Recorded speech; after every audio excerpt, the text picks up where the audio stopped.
Coalitions are a big possibility after next year's elections. Well, these partnership governments, however, do not have a track record of success in the country, with the Tshwane Council, for example. Now, we've seen scandal after scandal in a matter of months. And now, the DA's Sidious Brink has been elected as mayor. And can residents expect calm and stability now? eNCA's Pule Letshwiti-Jones is on the ground speaking to relevant people to get us some of those answers. Pule, good morning to you. Colleague, I mean, as we speak, we understand that former mayor of Tshwane as well, Moruna Makwarela, handing himself over and expected, of course, to make that appearance, I suppose, in court. But what can you tell us about the instability not only in Tshwane, but the hope that residents have that there would now be some stability in service delivery?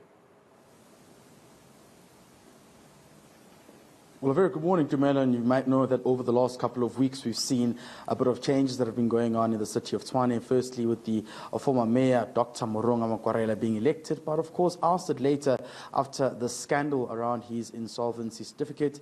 We've now seen the latest development with Sidious Brink being elected as the mayor of the city of Tshwane. Of course, he's promised to accelerate service delivery, but at the center of it, there's still a bit of quite a couple of issues as well about the future of the council speaker in the city. But we're getting reaction now from the mayor. He joins us right now this morning on eNCA. Mr. Brink, thank you very much for joining us. You must be tired from the Congress event that took place just yesterday. Just chat to us about service delivery. You're here this morning, early in the morning. What's the next step going forward? So on Friday, the mayoral committee, which we announced in the morning, met to discuss the mid-year budget, but also to get a presentation on what the financial position of the city is. Because, Pule, if we don't fix the finances, service delivery cannot possibly improve. We know we got a negative audit outcome. The city is in a measure of financial difficulty.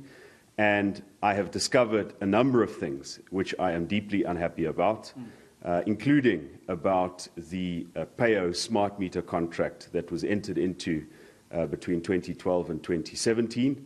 There seems to be VAT implications for the city still from that irregular contract, which was set aside a number of years ago. We'll be announcing the full extent of that discovery in the week ahead. But the point is, what we uncover, we will share with the public.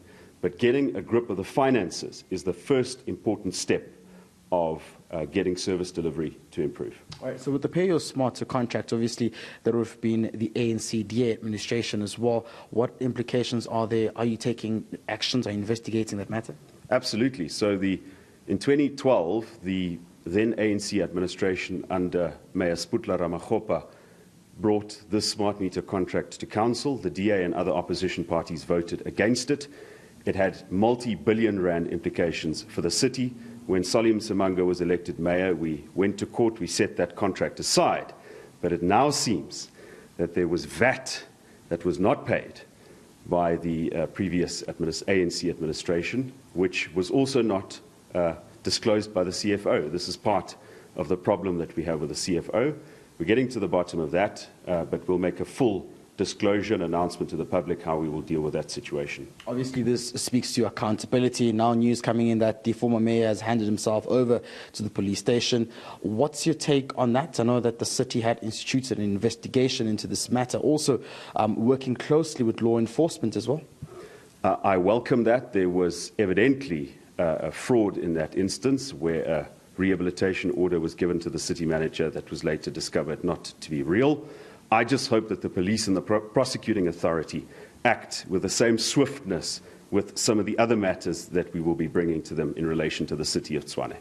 And of course, he will be appearing before the Specialized Commercial Crimes Court. But now you, the mayor, are you going to be making sure that you install some of these stringent measures to vet staff members as well, taking this issue quite seriously? So the first responsibility about the solvency and the eligibility of politicians is with the political party concerned. Secondly, it's with the individual that actually signs the IEC form.